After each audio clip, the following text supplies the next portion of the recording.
예, 앞서 뉴스닥에서도 사드 얘기 잠깐 했습니다만 여러분의 의견도 많이 들어오네요. 들으면서 사드 얘기를 조금 더 이어가 보겠습니다. 애초에는요, 우리가 부지만 제공하면 미국이 나머지 비용을 대겠다라고 합의를 했죠. 그리고 사드 부품들은 이미 성주에 들어와 있습니다. 그런데 지난 4월 28일과 29일 트럼프 대통령이 뜬금없는 소리를 하는 겁니다. 사드 비용을 한국이 내는 게 적절하다. 1조 1,500억 원짜리다. 우리는 발칵 뒤집혔고요. 김관진 청와대 안보실장과 백악관 안보보좌관이 통화를 합니다. 그러자 백악관 안보보좌관은 기존 합의가 유효하다, 재확인을 해줬다고 우리 청와대가 그랬죠. 그런데 단 하루도 지나기 전인 오늘 새벽에 미국의 안보보좌관이 다른 말을 했습니다. 내 말은 재협상이 진행되기 전까지만 기존 합의가 유효하다라는 뜻이었다. 이렇게 언론 인터뷰를 한 겁니다. 이게 어쩌자는 걸까요? 정의당 김종대 의원과 함께 짚어보죠. 김종대 의원님 안녕하세요. 네, 안녕하세요. 그러니까 트럼프 대통령은 뭐 그렇다 치고 이 맥마스터 안보보좌관, 네. 저는 왜 이랬을까? 그러니까 진짜로 말을 하루 만에 바꾼 거냐? 아니면 이 사람은 말을 안 바꿨는데 우리가 전화 통화할 때 뭔가 잘못 알아들은 거냐? 여기서부터 전 헷갈리더라고요. 우선 맥마스터 말을 정확하게 좀 봐야죠. 예. 재협상이란 말을 했는데 그 재협상의 내용이 우선 크게 보면 두 가지입니다. 사드 배치 비용에 대해서 재협상하겠다는 뜻입니다. 예. 이게 첫 번째고요. 두 번째는 트럼프 대통령보다 한술 더 나갔어요. 한반도 방위의 책임 분담, 동맹 전반을 다시 보겠다. 이렇게 이야기했습니다. 이거는 예. 방위비 분담금이라고 대부분 언론이 생각하는 것 같은데 그게 아니고 예. 한국의 국방비 자체를 문제 삼겠다는 뜻이에요. 그게 무슨 말입니까? 국방비 자체를 문제 삼다니요? 미국이 GDP의 3.36%를 그 국방비로 부담하고 있습니다. 예. 그런데 최근에 나토에 GDP 왜 2% 안 쓰냐고 니들 무임승차자 아니냐 이렇게 엄청 공격을 했거든요. 했죠. 예, 그런데 이것은 유럽의 방위비, 국방비를 올리라는 소리인데 국내 언론은 전부 방위비 분담금을 올리라고 오역을 했습니다. 아하. 그러니까 지금 미국이 내고 있는 분담금에서 뭐 2.5%, 3.5% 내란 소리가 아니라 너희들 아니고. 전체 국방비에서 그만큼을 올려라. 예, 그러니까 우리가 지금 국방비를 GDP 2.4% 쓰고 있는데 예. 이것을 4%까지 올리라는 거는 옛날 조지 부시 오바마 대통령 때부터 계속 한국에 대한 요구 사항이었어요. 그런데 최근에 미국이 유럽에 똑같은 이야기를 하고 있을 때 동맹에 대한 책임 분담 이야기를 지금 하고 똑같이 했습니다. 예. 그러면 맥마스터가 얘기한 건 뭐냐면은 사드 비용? 그 한국이 안 내도 좋다. 그러나 방위비 분담금하고 한국의 국방비 자체를 문제 삼겠다. 이 이야기니까. 훨씬 큰 얘기군요. 이거는 트럼프 대통령보다 한 걸음 더 나간 얘기라고 봐야죠. 트럼프 대통령보다 더 나간 얘기. 그러면은 맥마스터 보좌관이 하루 만에 말을 바꿨다기보다는 애초에 이런 생각을 쭉 가지고 있었을 가능성이 크고 청와대가 우리 국민들한테 안심해라라고 얘기한 거는 뭔가 한 부분만 강조해서 얘기했을 가능성도 있네요. 우리 청와대는 이제 며칠 있으면 임기가 끝나니까 대충 이것을 절충하고 덮은 다음에 나가려는 것 같은데 이제 다음 정부 초기에 본격적으로 미국의 압박이 온다. 이 정도는 이제 상식입니다. 예. 그런데 우리의 방위비 분담금이나 국방비 자체를 증액하라는 압력은 한미 FTA 재협상하고 또 연계되어 있습니다. 어떻게 해요? 그러니까 경제와 안보 양면에서 아메리칸 퍼스트, 미국 우선주의를 관철시키겠다는 확고한 의지 표현이에요. 그렇군요. 이거는 우리가 호들갑다는 게 아닙니다. 이미 미국이 그 동맹국에 특히 유럽에 대해서 이미 하고 있는 행태거든요. 유럽에게 하는데 우리에게 안 할 이유가 없다 지금 그렇게 보시는 거예요. 그런데 이걸 전부 국내 언론이 유럽에 주둔하는 미군 방위비 분담금을 올려달랬다. 이렇게 오역을 해버리니까. 아니 무슨 방위비 분담금을 GDP 2%를 냅니까? 그 천문학적인 액수인데. 그게 아닙니다. 우리 방위비 분담금은 기본적으로 올리는 것이고 국방비 자체를 올려서 미국이 담당하는 한반도 방위의 역할을 한국도 더 니들이 더 부담해라. 많은 역할을 해라.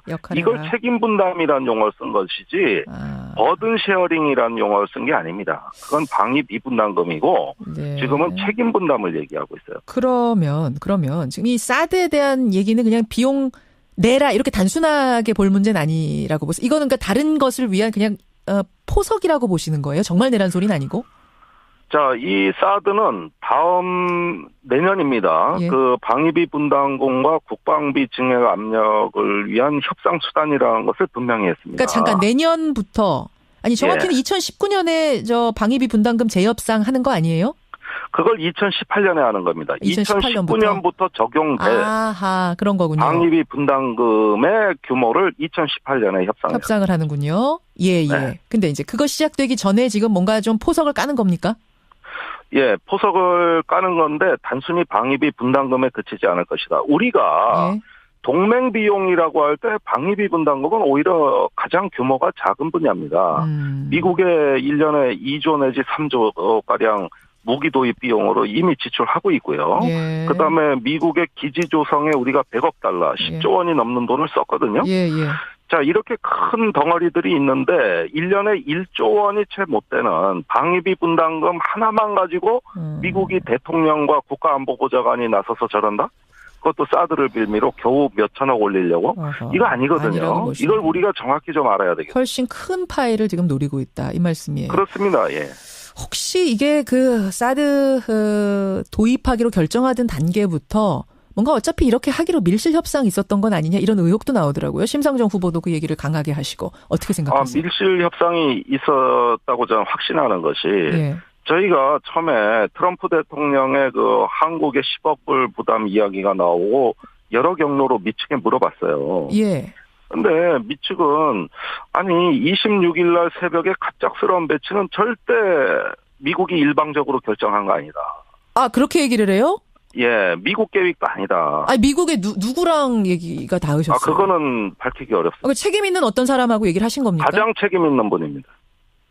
그런데 그 사드는 한국 정부하고 긴밀히 협의해서 배치 시기가 결정됐다. 아니 그러면 저번에 펜스 부통령이 16일 날 한국 방한했을 때 그 보좌관이 뭐라 그랬습니까? 대선 전에 배치는 현실적으로 어렵다 그러지 않았습니까? 예. 또 국방부도 확인해주지 않았습니까? 그런데 불과 열흘도 안 된 시점에 들어와 버렸다? 이런 급격한 변화, 그 16일에서 26일 사이에서 분명히 한미 간에 뭔가 긴박한 논의가 있었고, 그리고 황교안 권한대행 정부가 미국의 사드 배치 시기를 앞당겨달라는 요구가 없었다면 어떻게 이렇게 갑작스럽게 미국의 태도가 변할 수 있느냐. 이건 의혹이에요. 그러면서 한국이 계속 사드를 조기에 배치해달라고 미국에 요청했다면 미국도 할 말이 있죠. 그렇게 한국 방위에 급하다면 아니 비용은 다 미국이 되는데 빨리 가져와라 늦게 가져와라 뭐 감 나와라 배 나와라 한국이 이렇게 할 수 있는 것이냐. 그럼 비용은 너네가 되라.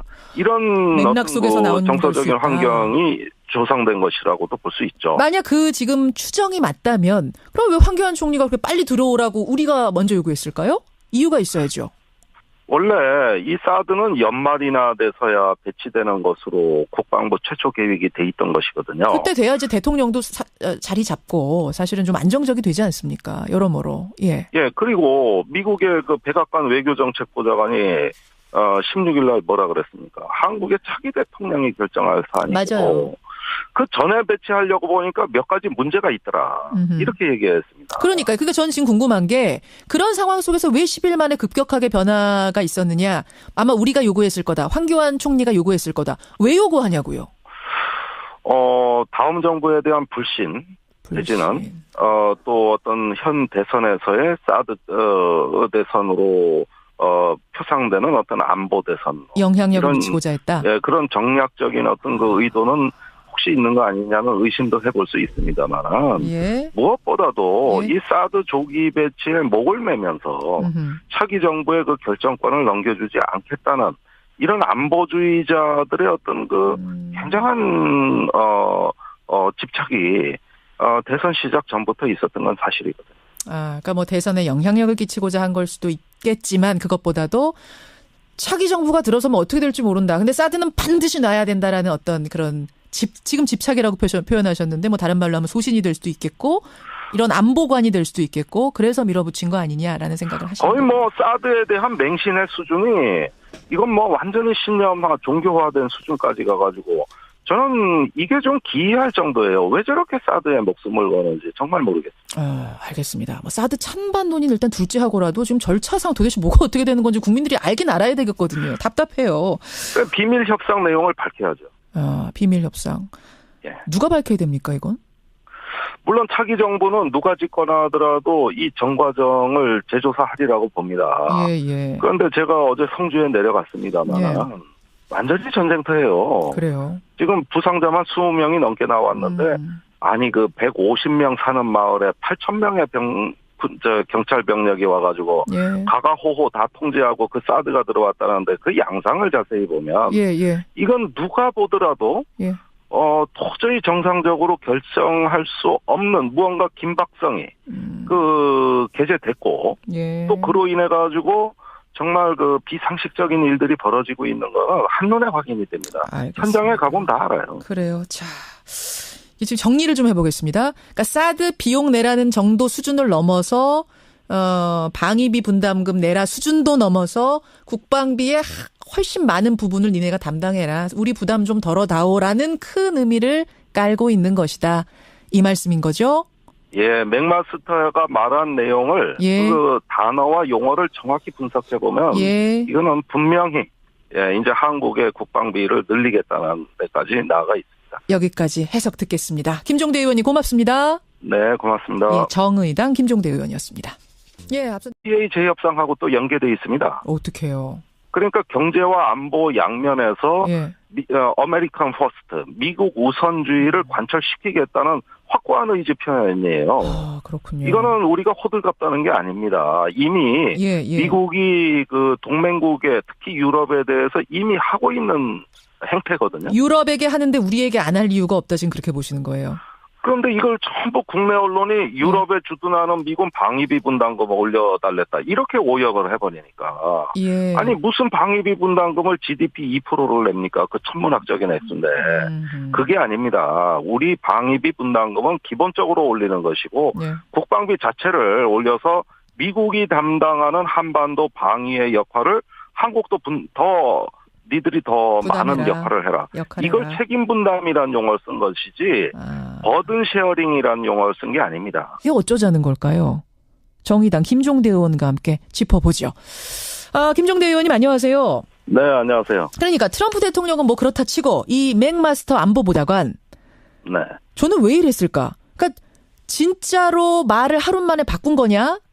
아니면 이 사람은 말을 안 바꿨는데 우리가 전화 통화할 때 뭔가 잘못 알아들은 거냐? 여기서부터 전 헷갈리더라고요. 우선 맥마스터 말을 정확하게 좀 봐야죠. 재협상이란 말을 했는데 그 재협상의 내용이 우선 크게 보면 두 가지입니다. 사드 배치 비용에 대해서 재협상하겠다는 뜻입니다. 이게 첫 번째고요. 두 번째는 트럼프 대통령보다 한술 더 나갔어요. 한반도 방위의 책임 분담, 동맹 전반을 다시 보겠다. 이렇게 이야기했습니다.